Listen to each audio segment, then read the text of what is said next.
Welcome to the Close Encounter Club. I'm your host, Justin Gearhart. This episode is not going to follow the same normal format as the other episodes, and it's actually kind of a funny story how it came about.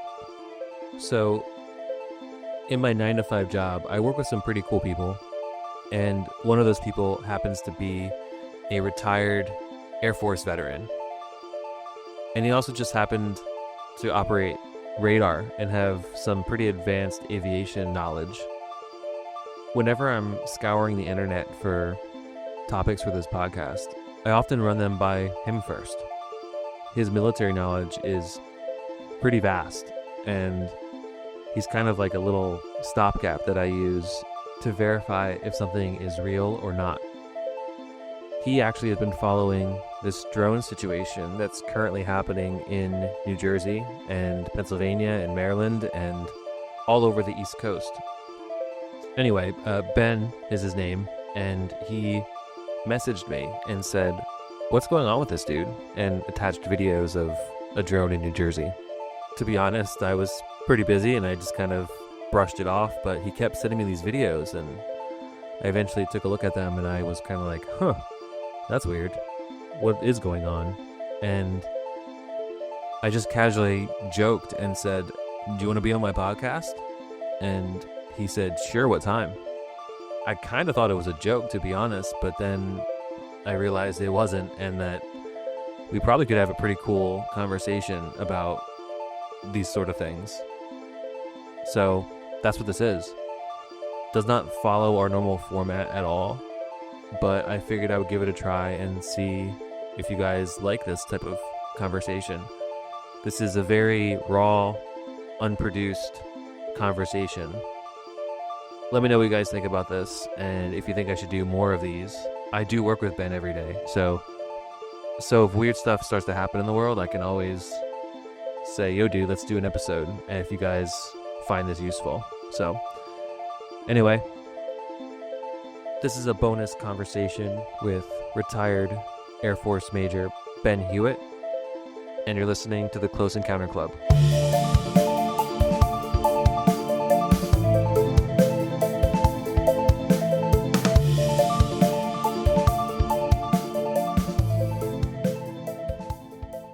My name's Ben, and I'm a retired Air Force officer, aviator, and 20 years of military experience flying around the globe. So I flew on the E-3 AWACS, which is the Airborne Warning and Control System. If you Google it, you'll probably recognize it. It's a big airliner-looking airplane with a big diff on top. And no, it doesn't detach, and no, we can't look through your windows or anything like that. It's a surveillance and reconnaissance platform. So it's not as crazy as you might imagine. It's kind of vintage technology, if you will. So the radar is very capable. It can see pretty far. Unclassified range is 250 miles, but I'll just say it's further than that. So we can pretty much detect anything within a 360-degree view from surface to God. Anything in that volume we can detect. We have a lot of radio capability, so we can talk to multiple different aircraft and different agencies to coordinate efforts, whether it be counter-drug or supporting different mission sets in Afghanistan or the Middle East, or whatever it may be. We can coordinate all that with a team of about 20 some odd people on the jet and that have various specialties. So yeah, I had a lot of experiences doing that in the Middle East. Did a deployment in South America to do counter-drug ops, where we basically tracked low-flying, like Cessna-type aircraft that would take off, from Central American countries and try to, land in the northern part of Mexico, the continental United States. And we would track them, and they wouldn't know we were tracking them. And we would say, "Hey, last time we saw them was at this lat-long coordinate." Law enforcement would roll up, catch them, and get the drugs. So in the 6 months' time, I think we tracked a couple metric tons worth of drugs off the streets effectively. So it was a pretty cool mission. And then flew around the world from Alaska, from coast to coast, the United States, from Alaska down to Texas, everything in between, training missions, stuff like that, working with our fighter brothers to train them as well.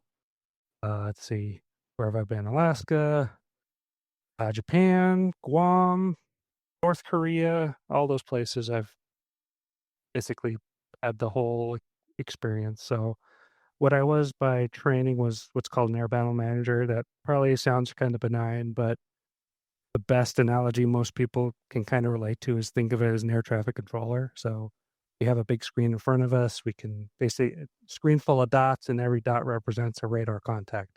It doesn't necessarily have to be a plane. It could be a boat. It could be who knows what. But it's up to us to use those sensors to figure out what it is. Is it good? Is it bad? Is it something we need to go after or not? So, like I said, it's vintage technology, but it's very capable. So we could do a lot of different type of mission sets. So when you think about air traffic control, you probably think about, hey, I probably keep planes apart from each other, right? Well, we do the opposite. We actually run planes into each other. So we think of it, another analogy would be like the offensive coordinator on the football team. So they're kind of off the field and they can see the whole space. They can kind of see the formation of the good guys and the bad guys and be like, hey, run around this way to get that guy. Versus when you're on the field, you kind of have tunnel vision on your closest opponent. You kind of have the God's eye view to be like, make tactical and strategic decisions to get our assets in a place where they can intercept bad guys. So, and then we say, hey, fly that way, go get them. So we're kind of like running planes into each other in a sense. It takes a little bit of three-dimensional thinking, a lot of kind of technical and tactical knowledge, because you need to know what your friendly assets are capable of and also what the enemy assets are capable of. So you can use the best resource to tackle whatever problem, and you can help your good guys avoid the tactics of the bad guys. So there's a lot of times in Vault, a lot of classified briefings, a lot of, what can this do? What can it do? So I was definitely read into special access programs for certain platforms. Obviously, they take that pretty seriously. I take it pretty seriously. So I'm obviously not going to disclose any of that, but definitely is interesting. So, but it definitely gives me a perspective on like what people may or may not recognize may just be through lack of understanding or really just they just don't know what they're looking at. So they assume they see what they want to see. Versus if you have experience with various things, you may not be sort of okay that you think that's a UFO, but that's really just an airplane, right? So it definitely it gives a different bit of perspective. I'd like to think of myself as a rational, sort of level-headed person. I haven't experienced anything anomalous personally myself, but I think there's definitely I wouldn't belittle somebody or second guess anybody that had a real genuine experience. I don't think anybody would really lie about it per se. But I think there's definitely I'm open-minded enough to realize I don't know everything, right? And I think we should all kind of be humble enough to understand that and appreciate that there's a lot to learn yet. So in that sense, my military career has given me a lot of that too, working with different countries, different cultures, different platforms, different people and different teams. So a lot of that, all that experience kind of rolls into, I guess my own worldview of, what's important, what's not, keeping secrets and, tactics and thinking kind of and like a leader, like I don't know how else to say it, but I think my experience has a lot to bear on how my life sort of turned out. So yeah, so I've been around the world, flown a lot, did a lot, 2,000 hours of flying on the E-3 in various mission sets, and then approached the 20-year mark. I was like, I could go on, but I kind of don't want to. When you hit your 40s and you have a 2 a.m. showtime to prep the jet to take off by 5, you have an 8-hour mission, land, and you're like, I can't, it's a young man's game in a sense. Like you can't do that forever. So I decided the time came to retire and do what's best for my family and kind of settle down. Because if I was in the military right now, I've lived here in PA for almost 3 years now. I would expect my orders probably right after Christmas with the expectation to move in the next 6 months. So everywhere I've been is pretty short lived. So it has its stresses on the family and the kids and everything else. So it's like, it's time to hang up the suit and just call it a day and do what's right for the family. They get a vote too and all this. So yeah. What was your highest rank? Major, which is a '04. So the pecking order is, second lieutenant, first lieutenant, captain, major. So I hit major, and then the next one is lieutenant colonel, which is a silver oak leaf, and then the colonel, which I think everybody recognizes, which is kind of that eagle-looking rank. And then you got your 4-star general. So I was like mid-level senior management, I guess that you could say, and if you're speaking, I guess, civilian, Yeah. not quite frontline supervisor, but more like, okay, like floor level, I guess, the suite level, kind of like, Right. you work directly for the CEO kind of thing. Right. So And what years were you deployed? let's see, I was deployed. Let's see, I commissioned in 2006. Then I deployed in 2010, 2011. Actually, a year to the day later, I deployed again. Well, I did a couple like short, hops, 2-3 weeks, kind of exercises, stuff like that. Deployed again in 2016 in the Middle East. So 3 full deployments. Got it. And then a lot of, wait times here and there to do various screening and stuff. Sure. Okay. And at that time, I mean, that was before the 2017 To the Stars Pentagon release of those videos. So I don't think UAPs and UFOs or even, well, I don't even think the term UAP was really like, like It's always, I've always had a sense that like the universe is such a vast place that it can't, if it's just us, it's an awful waste of space. So it was always in the back of my mind, like there's got to be something else out there. But I think like everybody else around that, I think during that time, it wasn't really discussed. It wasn't like regular sort of, it's kind of like a fringe science. Like if you said UFO, oh, that crazy guy talking about UFOs, right? yeah. It's either random, 10 p.m. documentary on the History Channel, and that was the extent of it. So, yeah, I think, yeah. And so no one that you knew back then ever saw anything anonymous while you, or anomalous. Um, not that I know of, and like I said, I haven't personally experienced it. But then again, there was kind of this culture, I think, in the aviation community, even outside the military as a whole, is like if you have weird encounters like that, you're not likely to say anything to anybody because you kind of risk kind of ridicule, you kind of risk your credibility, and you kind of risk your aviation career almost, because to be an aviator in the military, the physical and mental standards are pretty high. Like you have to get a physical every year. You have to, if you have any sort of, you can't self-medicate, just because of the side effects of, if you're at altitude or if you have a sudden decompression, like you don't know how that's going to affect you, right? Your mental state, you have to be on your game essentially for any type of contingency or emergency. So you don't want to be, medicine head or anything like that. So they took that all very seriously. And I think there was always a sense like, even if you did see something, you wouldn't say it only because that guy's crazy. I can't trust him. I can't trust him with my life. Career suicide. Yeah, in a sense. It was never said, but it was just kind of like, okay, you just kind of, it just wasn't discussed.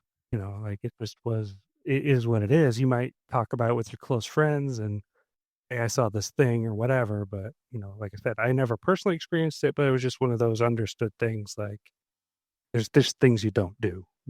So when did that change?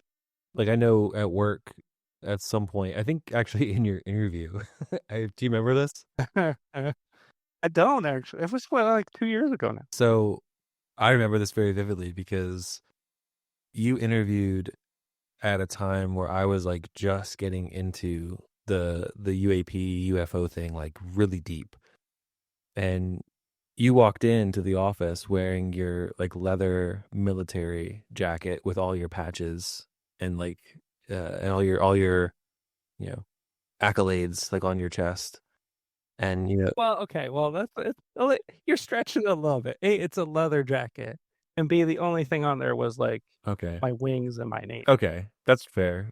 And B, it was wintertime, and it was the only nice jacket I had, and it was cold. So In my mind, you walked in like a 5-star general kind of thing, but you're probably right. well, and B, I earned it. I didn't buy Okay, it. that's fair. That's So fair. it's But yeah. you walked in, and I'm thinking to myself, I gotta ask this guy if he's seen anything. I know you're here for an interview, but like, so I think we had the interview, and you did talk a little bit about your military experience. I didn't know everything that you just described, but I think at the end I said something like, "So I gotta ask this. Have you ever seen anything up there, like when you're flying around the radar or anything like that?" And I think you laughed it off a Okay, little so bit, but it was kind of funny. I did. Well, I mean, it's difficult. Well, like I said, the radar's pretty capable. It'll pick up anything. Like you could. So, at the beginning part of my aviation career, I was what's called a air weapons officer, so a weapons director. So I was basically, a lot of tactical knowledge, and you're running the intercepts, and you're talking to fighters, and you're making the mission happen, right? And then you have a couple different tracks from that point. So everybody has that baseline, just like in the Marines, every person's a rifleman, regardless if you're a cook or whatever. Like when you're in the ABM world, everybody's tactically proficient at running intercepts and weapons knowledge and stuff like that. But at some point you progress and you can go two routes. You can go electronic combat, which is like you're talking jamming, you're sucking up emissions to figure out what the enemy's sending out, how they're jamming you, stuff like that. A lot of nerdy sort of signals intelligence type stuff.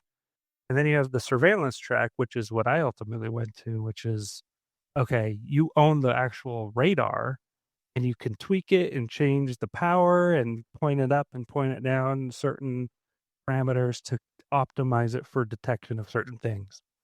So I owned that. That was mine. And I had a team of surveillance technicians that would find essentially what was detected and determine what it is.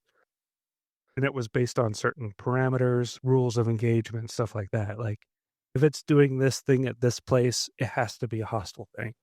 Or if it's doing this in that place, we need to investigate. That kind of stuff. So a lot of decision tree sort of what is it and what are we going to do about it kind of thing. So through the course of that, I owned that system. I powered up, I tested, I did all the things. So sure, there was anomalous things, but nothing I could say was any sort of like, oh my God, that's never happened before. It could just have been a glitch in the power up, right? Nothing, something that's easily dismissible, nothing that I would track like a dot going like 2,000 miles an hour or Yeah, anything like that. yeah. So, um, So at what point? Because I know we've had talks of the proverbial water cooler, where yeah, we yeah. talk about some things, and at what point would you say that would you say that your belief system changed since exiting the military, or do you still feel like you feel the same way about it? I don't think my military career has anything has really changed since I left the military other than it was a little bit of a culture shock at first, to be honest, because you're told to wear what to wear, where to be, and when to be there every day for your whole career.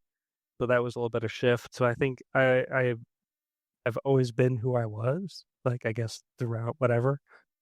So I always had the sense like there's got to be something bigger. Like you I always tend to like look up and be like, that speck out there, is there something looking back at me? Like there's got to be more than just our earthly sort of like kind of human centric view of things. Like, do you think an amoeba on Saturn is really going to care like about us on Earth? You know what Yeah, I mean? Does the fact that whether I turn or left or right, tomorrow really going to have any? Does the universe care? You know what I mean? yeah, There's got to be something sure, more. You know, something else. yeah. So, what the hell is happening in New Jersey right now? You know what? That really. Yeah, I don't know like I said, like, I haven't seen it firsthand, and the things I have seen, my first initial thing is people are just totally misidentifying that. It's clearly an aircraft because there's some telltale things, right? Like you have the strobe lights that tells you if it's the top or the bottom of the plane, which wing it is, so in the middle of the night if something's coming at you, Like if the red light's on the right and the green light, it's coming at you. And if it's the other way, it's flying away from you. Because obviously now you can't see that well. So it's like, hey, that clearly looks like an airplane. But then you hear them describe it as it's like van size and it's silent. And I was like, it just, something just seemed off. And the only place I really heard about it was just on Reddit, really, right? Like that's the first I really encountered it. I was like, okay, this has got to be breaking news. Up to the news channel, nothing. Crickets. And then you get a little blurb of ABC in New Jersey, and then a random thing over here. It's like, why is this not like front page news? And it was just kind of a drip, drip, drip of random stories, and then all of a sudden there's a live Pentagon briefing at congressional hearing, and it's like, what is going on? Like, if they're asking the questions and it seems like nobody has the answers, it's so bizarre. Yeah, they said it's not us, it's not Yeah, adversarial, like in terms of Russia or China. And I think they said they just don't know what it is. It's in terms of where it's coming from, you know. yeah. But what strikes me as odd is I think it was about a year and a half ago. I don't know if you remember this, but when the F-22 Raptor in Alaska shot down the Chinese spy balloon, right? Yep. Like, they immediately identified what it was and they took action. Like, why is it that they figured that out so fast, took action, yet here we are, stuff flying around, nobody knows what it is or where it came from, and it's just nobody has answers. That just blows my mind.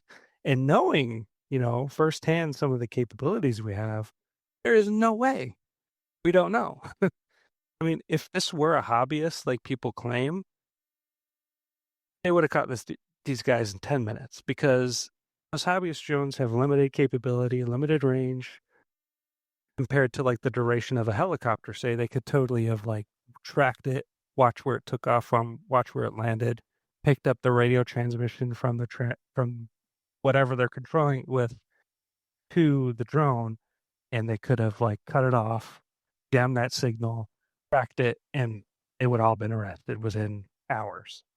But the fact that that's not happening it just doesn't add up in my mind. Like, it Yeah. just doesn't. And my buddy Josh sent me a video on X that I could probably share through one of my socials after this, but it was a time lapse. I think I showed it to you as well, where Yeah, that. there were all these like, I mean, they were not identifiable as drones. I can say that, but they were these. I'll just say that they were like some sort of orb of light is the best way I could describe them, and they were just. I mean, they were Crisscrossing the sky, right? what, maybe 30 or 40 of them in the Yeah. short clip that there was, and they were just crossing across the sky and then just like fading out and like fading Yeah. to nothing. Well, rational me analyzes that it could most definitely be Starlink satellites. I I thought the mean, same if you look thing. at the orbits, they definitely crisscross the globe in every direction. And then even if you follow one at night, like, it fades into view, gets super bright because it's above the curve of the Earth and the sun's hitting it. And then as it goes further on, it kind of dissipates and goes around the Earth, right? So it could very well be that. I mean, it's tough to tell because it's a time lapse, so they sped it up. So, I mean, it seems to be that, but Yeah, I remember I the don't know. first time I saw a SpaceX. I know what it was called. What would you say it was? The Starlink? Starlink. Thank you. Yeah. I saw one of those and I immediately thought UFO. I'm like, what is that thing going so Yeah. fast? Like, what is that? And then sure enough, I looked it up on their website like the minute I got home, and it was sure enough, it crossed the path that I was going, and I was like, that's what it Yeah. was. But Yeah, yeah, it's pretty cool. When they first launch, there's like a huge train because they're all still kind of like, there's one long string of them, like 30, 40 satellites, and they're just this train of lights going across the sky. wild. It's really cool. That is really wild. But that's the thing that kind of, if I'm being honest, kind of bothers me about the New Jersey situation, is that I've seen videos like that could be that I agree with you. They seem higher up in the atmosphere where they're probably satellites or maybe even possibly like a comet or something like that in the atmosphere. Like that's how high it is. Then you see other videos that, on Reddit that are clearly planes, like like almost Yeah. like obviously they're planes. Then you see ones that are obviously drones, but then you see mixed within that there's CGI things that you look at that and you're just like that's clearly fake. And then every now and then you'll find one and you're just like, huh, what is that? That looks like nothing else I've ever seen before. And that's like all sprinkled in together, and it makes it really hard to figure out what the hell is really going on. I consider driving over to New Jersey because we live, maybe an hour and a half, maybe from Oh where they're yeah, it's seeing right this stuff. across. Yeah, So I considered going over there and like just like looking at the sky, but see it for yourself. yeah, Yeah. life happens. You Oh can't do that. Well, yeah, for sure. but yeah, man, that's very interesting. So what do you're the one that actually really told me about the New Jersey stuff, if I'm being honest. What do you think is going on there? I mean, it's been a few days since, it's been weeks now, I guess even for about a month where it started really happening. And I feel like it's picking up speed. And it seems like now, even off the other coast, off California and Oregon, there's the same sort of thing. And then if you dig a little deeper, it seems like it's almost, this may be a stretch, but it almost seems to be becoming a worldwide phenomenon. So what does that mean? I don't know. Yeah. I saw a video right before we got on this call. It was from I think Beijing that there was a swarm of drones that were happening over there. It's weird, man. I mean, it just feels like there's It's something is happening. Something. Yeah. yeah, yes, it seems like there's something that's going on. I'm trying to be careful with my words because I don't want to sound like a crazy person, but Yeah. it just seems like there's this like swell is the word that keeps coming up to my mind that I don't know what it is. It could all just be bullshit, but it just feels like there's something that's about to happen. The other shoe is about to drop. Yeah, I have the same sense because it's like they're so quick to label it drone. That's not what it is. It's like they're trying to minimize it a little bit, make it palatable or safe sounding. They're not going to say invasion or, you know, they're here, right? They're not going to come out like that. So it almost seems like it's kind of warming you up. Like, we're not a threat. We're watching them, but we don't know what it is. It's not an adversary. It's not ours. They're like tiptoeing around. Like, that only leads to one logical conclusion, right? If it's not theirs, it's not ours, then what is it? Where's it from? you know? Yeah, I know people that are very into drones. I'm not, but I've asked them and I was like, can you buy a drone that is anywhere near the size of a small vehicle? And their answer was no. Not only no, but those don't exist. Like you can't, even the biggest drone, they named what it was and I forget what it is, but it's, when you look at it in the sky, you're not like that's the size of a small SUV. Like that's just it's not. We don't have that. That's from a retail commerce perspective. That doesn't exist. Like you can't just go buy that. Yeah.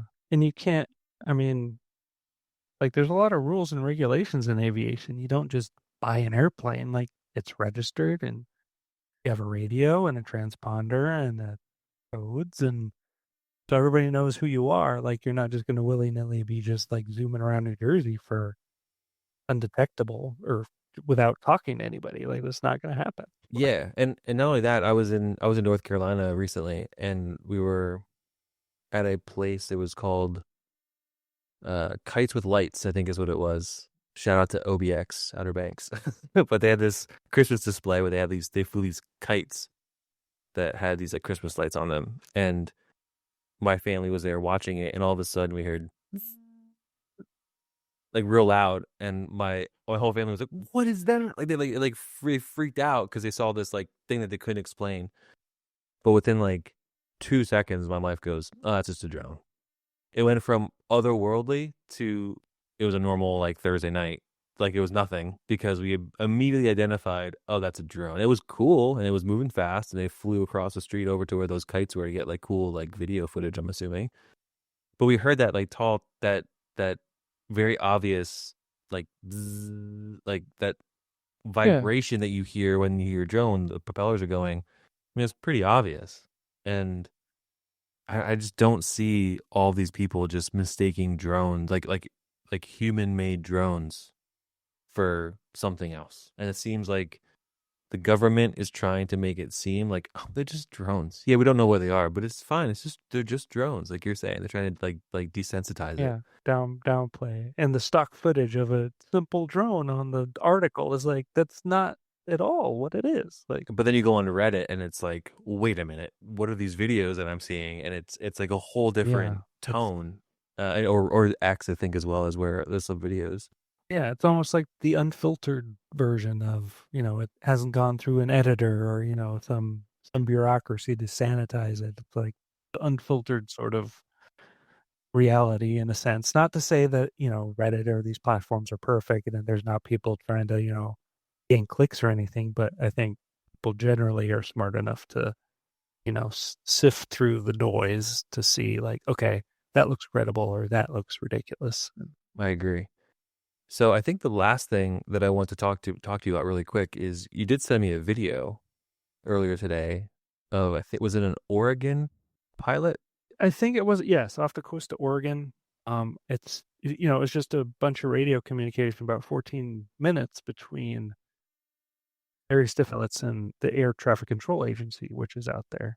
So it's definitely, I don't know if you want to post the link to it or whatever, but it's definitely very interesting audio because A, it's very verbose. Like there's a lot of like normal conversation being had, which is kind of unusual on an air traffic frequency. I guess unless it's super late at night and there's not a lot of traffic, but it's definitely not something you have a conversation on. It's very short, succinct, turn right, here's your call sign, do this, yes, I acknowledge, and next aircraft, right? So it's definitely very striking when you hear multiple different platforms and pilots try to describe something that's outside their experience. Pilots are very highly trained, they're very observant, they know what they see, they understand, navigation lights and closure rates, and if something's co-altitude with you, you're going to avoid it. Like, it's just part of your training. But for them to describe things that they even had trouble kind of just, I don't know what I'm looking at, but this is what I see. Does it make sense? Um, and then for air traffic control, just be like, we're not tracking anything you're seeing. Radars are very, very sensitive, so they can track very tiny objects, like from the small Cessna to the giant airliner. So there's no way they're not going to see it, even if it's some kind of anomalous return. Like there's going to be something. Didn't they say, though? I heard him say that they tracked it going from like 14,000 feet at like hypersonic speed upward in like a corkscrew pattern Yeah, or yeah, which is something very crazy. bizarre. Yeah. Like that's But the insane. pilot said he saw that, not the air traffic control, Oh, that's which right. is So it wasn't unusual. Yeah, radar. he said, I yeah. see. So there was no return. They're like, we hear your report, but we can't correlate that to anything we see. But you're seeing it, so it's really bizarre. Like Yeah. And wasn't there another pilot that saw something similar too, and they were like corroborating each other's stories, or did I misunderstand that? well, I think yes, because I think they were flying through the same area, and the air traffic controller was giving subsequent aircraft that were flying through the heads up to see, hey, we have reports of this. Keep your eyes open so you don't run into it, because we can't keep you separated because we can't see the other thing. So we're telling you to keep your eyes open for this traffic. I think he said there was video of it as well. Because I that think caught he my said attention. one of the, I think one of the life flight, I think one of those, can't remember who described it. He said the guys in the back were taking video of it and they were going to send it to the control facility to analyze or whatever. But I'm really curious to if that ever comes out, what it actually shows. The pilot guy was like, he was like, I'd be really interested to see that. I was like, yes, Yeah, so yeah, would the entire world, man. Like, yeah. So the rest of us, yeah, for sure. Yeah, but yeah, that whole chain of communication definitely was very striking because they weren't talking around it. They were like, but UFO, like very like straight into the point. And I think that culture shifted where it's now acceptable to talk about that stuff, and it's okay if you see something crazy to say something. You don't have to hide it. Yeah, which is a good thing, for definitely a sure. good It thing is. for Yeah. sure.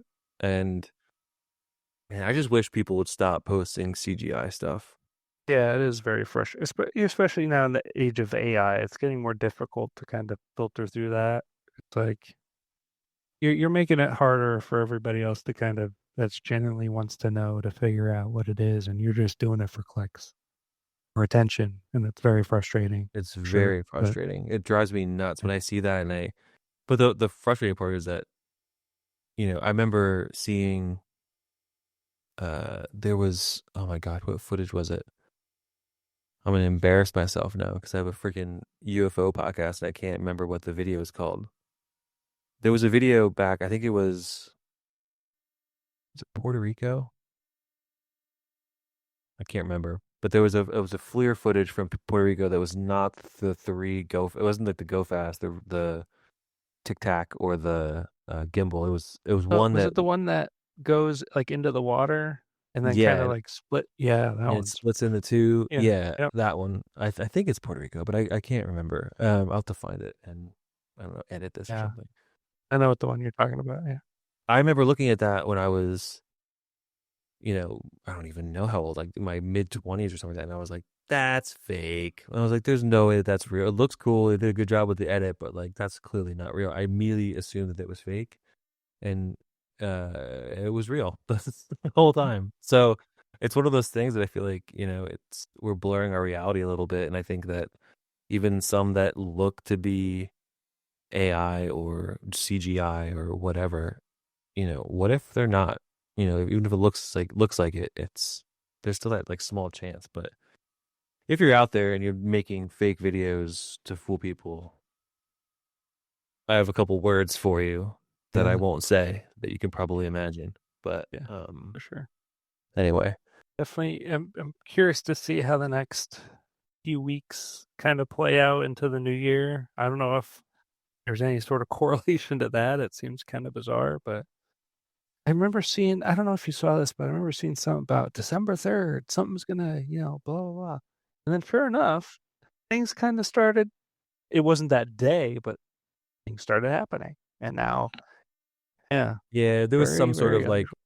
Mayan calendar-esque thing that people were saying that someone predicted something of an alien invasion back, I don't even know how long ago.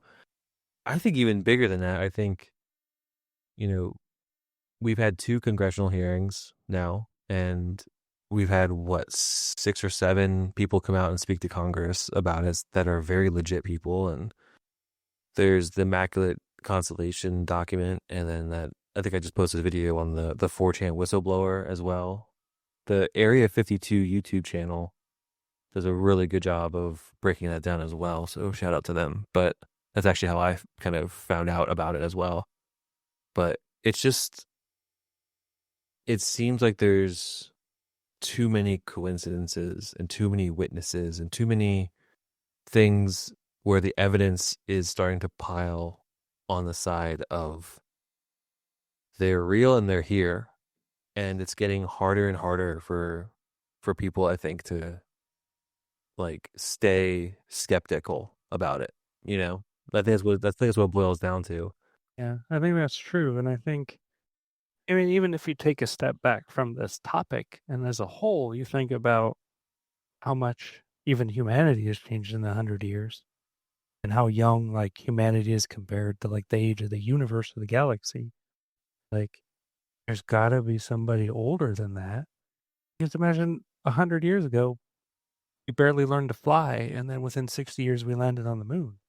And now we got probes like trillions of miles away, like still sending us data in the advancements in quantum computing and and strides in nuclear fusion and stuff like that, like to generate power. Like that was unimaginable like 50 years ago. So imagine if some civilization million years older, where they would be and how that would seem to us, right? But if you went back 100 years and handed them your cell phone, what do you think they would think?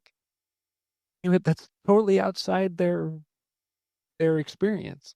So I imagine something like this is the same to us. Like we're trying to assign meaning to it from our perspective and our understanding that is totally outside our comprehension.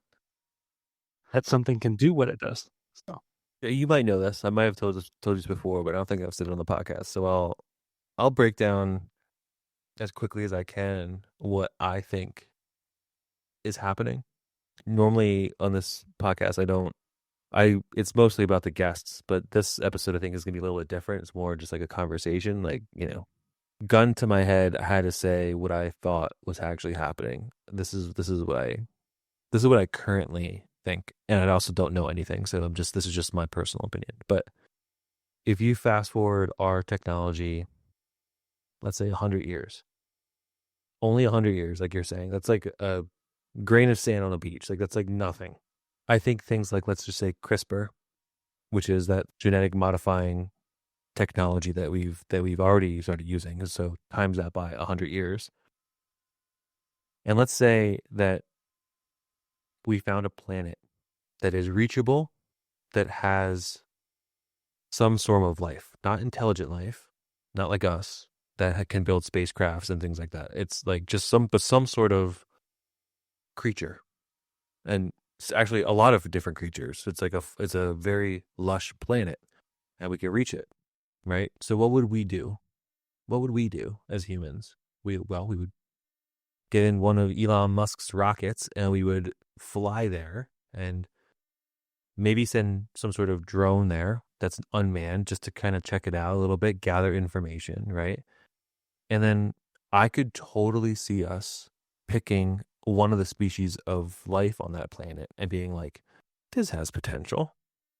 Let's see what we can do from a genetic standpoint. And maybe we abduct one, then we take samples with it and we maybe edit the DNA a little bit. We put it back in there, we go down there. We basically are creating a primordial soup of possibility on this extra planet, right? Well, what if that cost time and money, right? To go there and do that. We've invested ourselves into that project. Are we just gonna like let it go and just say, we'll check back in a couple 100 years and just see what happens? I don't think so. We're gonna have a whole plan in place to monitor that, right? And if those creatures decide, after hundreds of years or thousands of years, they evolve and they start getting nuclear technology, what are we going to do? Oh, shit. We maybe messed up a little bit here. My bad. We're going to start maybe showing ourselves a little bit more, just like keeping a closer eye on what's going on. And what are we going to do if they start making military bases? We're going to start checking those out and trying to figure out what's going on. And maybe, just maybe, we would start displaying a little bit of power and being like, okay, they're using radio frequencies, just like you said with the drones, and like how we can like intercept that and like fuck with them a little bit. Your nukes are turned off. Haha, like I guess you can't do it. And then people on that planet, those creatures are going to be like, I saw this crazy orb in the sky and it turned off our nukes, right? Like if you look at it from that perspective, it's like, I don't say it's obvious, but it's the zookeeper hypothesis, like to the T. And that's, I think, why people probably, have come up with it. I'm not smart enough to come up with that on my own. That's already a thing, but it just makes so much sense that like they came here. Even our religions, the religions of the world, every religion has some sort of creation tale. And I was talking to Miriam from episode 1 about this, and unfortunately I messed up the audio, so I have to re-record with her. That'll come out soon, I guess. But we talked about how, Eve was created from Adam's side or his rib, right? That's one of the famous tales in religion. Well, if you didn't know what CRISPR was and you didn't understand DNA sequencing and how to like modify things, how would you describe that to someone? If someone told you, hey, this is what I did, you're not going to understand that. So I took Adam and I took his rib, or I took a piece of him, and I made Eve, or so to speak, right? It's like a very, like, it's what you tell your 5-year-old on how, I don't know, corn is made or whatever, like it's like you dumb it down for them to understand it. And that's kind of what I don't know. That's my personal opinion. Kind of like you tell your kids, like you tell your kids it's Santa Claus, right? But in reality, we all know it's the parents that do it, right? But what's the motive there, right? There's a motivation, like of trying to simplify and make it approachable for somebody that's younger, say. So yeah, I think that's a perfect analogy. Like, I mean, I think there is some commonality between the origin stories of different cultures, and you see certain structures side by side that in pictures that are thousands of miles apart, and no way they have any sort of communication with each other, yet there's still such similarity. It kind of boils down to like maybe there is a common sort of theme. Maybe there was some cataclysm, Yeah. younger Dryas, right? Shout out Like Graham that Hancock. kind of thing, right? Yeah. Shout out to the Y files Yeah. in the Y files for kind of Yeah. making that accessible. But it's definitely interesting. It definitely changes your perspective on things. Like you know, um, not everything. I just think we go through our life so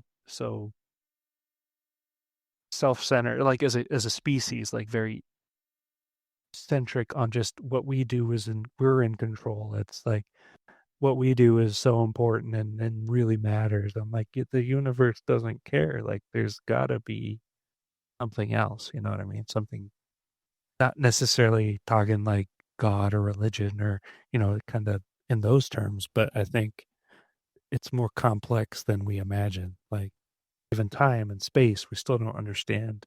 There's not even a unified theory between the quantum world and our everyday experience. Like it's just crazy that there's so much we have yet to learn, and we just kind of still dragging our knuckles in that sense.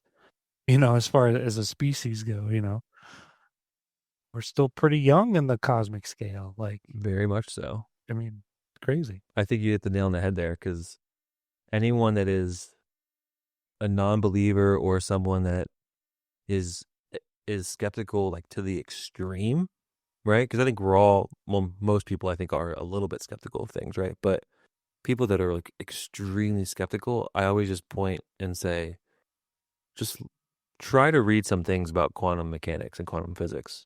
And we don't understand that. Like we can run experiments where we can repeatedly get certain results, and we don't know what that means.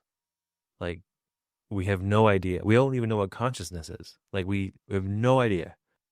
So how can you sit there and think we know everything when you just do two quick Google searches, and you should immediately realize, oh, well, wait, hold on, mate. We don't know everything, and there's still a lot of mystery in the world. And yeah, man, crazy. Yeah. Yeah. It's like, in a sense, like we could also we could also be the first. I don't think that's likely.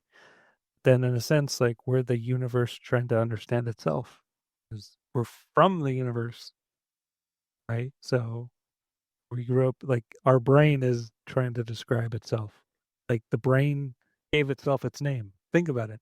Like, yeah, because it comes from us. That's a scary thing what you just said, though. It's essentially the great filter, right? And is it possible that the great filter is still ahead of us, and that every species of life, it's not uncommon to evolve into what we are. That happens all the time, but it always hits this great filter that no one has ever been able to get past it.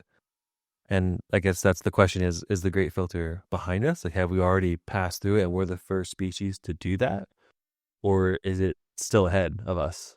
I think that theory is definitely valid, but I also think like it's I don't know if it's necessarily we're destined to kind of self-destruct in that sense. It could very well be an asteroid, right? Like this just wipes us all out. And that's, Yeah, that would be a you filter know, for sure. yeah. But it's not self-imposed. Like that's No. just, natural selection. So I always think when I think filter, I think like we reach a point in our technology where we either create AI that destroys us or we nuke ourselves or something. Yeah, no, I don't think it's But then that. there's the natural filter that I think maybe it's inevitable we get struck by another. Oh, so, yeah.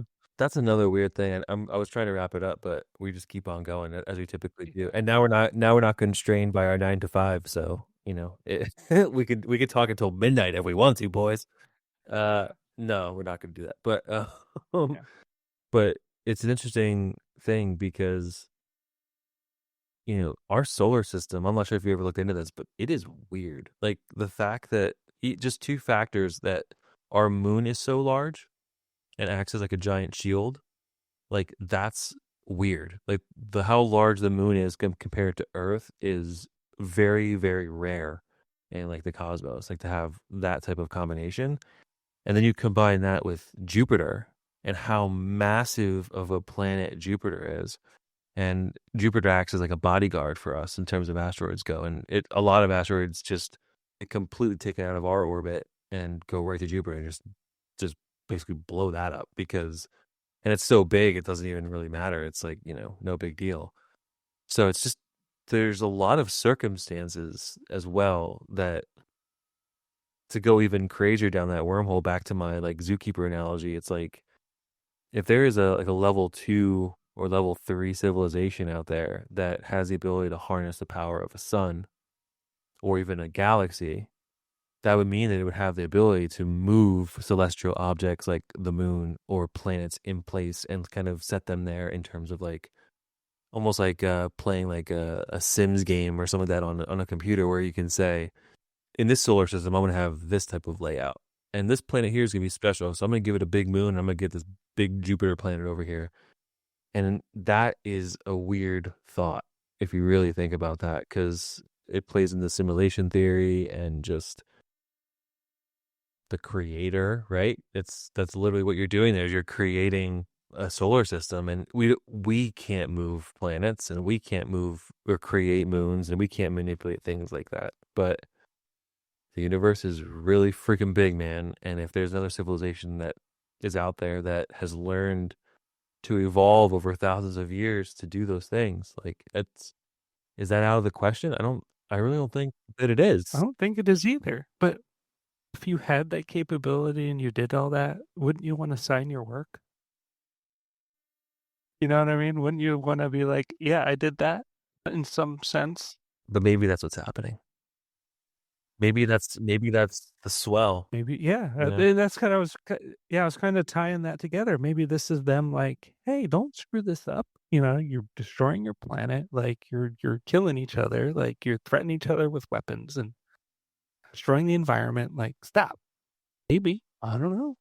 Maybe If there's a couple different reasons there, I think that maybe that they would not want to do that because could you imagine in like the 20s or even before then, in like the 1800s, us as a species knowing that we are not the top of the food chain by any stretch of the imagination. And there is another race that is not from this earth that is probably, infinitely more powerful than us and could squash us like a bug if they want to. I mean, that might just be something that would destroy civilization as we know it potentially back then. And I think now with AI and quantum computing and all the like you mentioned all these things too, like we're getting to that technological verge where, as you know, I'm kind of studying AI. I'm taking a class and like it starts Monday actually on AI. So like it's something that I'm really invested in, and I really think that quantum computing and AI, when those two things merge, we are going to unlock an understanding of our world that we can't even comprehend right now because we're not there yet. I mean, I think Google just released a processor that had like 50 some qubits on it, and it did a calculation that would take a normal computer that we think of now, like a high end normal computer, something like 10,000 years to crack, and it did it in like 5 minutes. it was like I think it was like a quintillion years. I think it's something like one with 26 zeros. Yeah, and like you said, it did it in like 5 minutes. So yeah, but if you had that, I mean, just think what kind of computing that could unlock multiple different, processing streams simultaneously, and what impact that would have on medicine and technology and unifying theories of gravity and quantum mechanics and coming up with concepts that could never even imagine. They just happen instantly, and maybe maybe they're just pulling up a chair and watching the show. Isn't that what we would do? I mean, I'm pretty sure Oh, that heck would yeah. be, reality TV show Earth, It would be like, let's see what those crazy monkeys are doing with those nukes. That's pretty interesting. Maybe all the drones that are flying around New Jersey are like cameras. Just like, yo, check this out. Let's go on the boardwalk and fist bump and go see Snooki. Why New Jersey of all I don't know. places? Why wouldn't you? Well, I don't think that's not the only place. There's this is a current thing that will probably fizzle out in a couple of weeks, but there's been incursions was it Langley, I think, had an incursion that they didn't know. That was just recently, I think, and they were just like, yeah, we don't know what it was. No big deal. Colorado, and Yep. then on the West Coast, and like the one in Beijing. And I think I saw a clip of in Iran, I guess they actually tried to shoot at it. Like, I saw that. nothing happened. Like, I saw that, dude. That is it's wild. It almost looked like it had like a force field around it too. Like it looked like, from my dumb non-military brain, it looked like it was like those missiles or bullets, whatever they were just like hitting something. And I know you're into this show, but doesn't that remind you of something? Skinwalker Ranch. Remember that? Oh, yeah. Yeah. Where they had that thing that was like 30 feet up and they shot rockets into it and it like deflected or Yeah, whatever. yeah. That's right. And it's fucking Yeah. weird, man. Yeah, it's weird. Strange. Yeah. All right. Well, I guess we should probably wrap this up. But Yeah, sounds good. thanks for coming on here, man. I appreciate it. Yeah. Maybe when weird shit happens in the world and I need someone that knows shit about like aviation, we could hop back on here so that we Yeah, can talk sure. about it. Or just, we can just bounce around ideas and figure out what's going on. Yeah, that'd be cool. All right. Sounds like fun. All right, buddy. Well, thanks for your time. I appreciate it. Sure. See ya.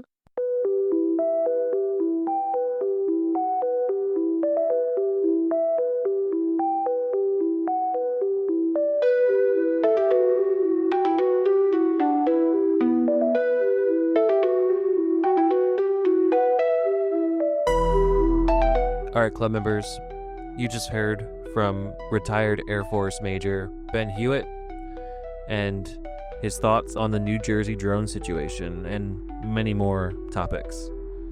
Like I said, this is kind of an experimental episode, more of a conversation, and you probably heard more of me and my opinions on things, which I'm not quite sure what to think about that, but it is what it is.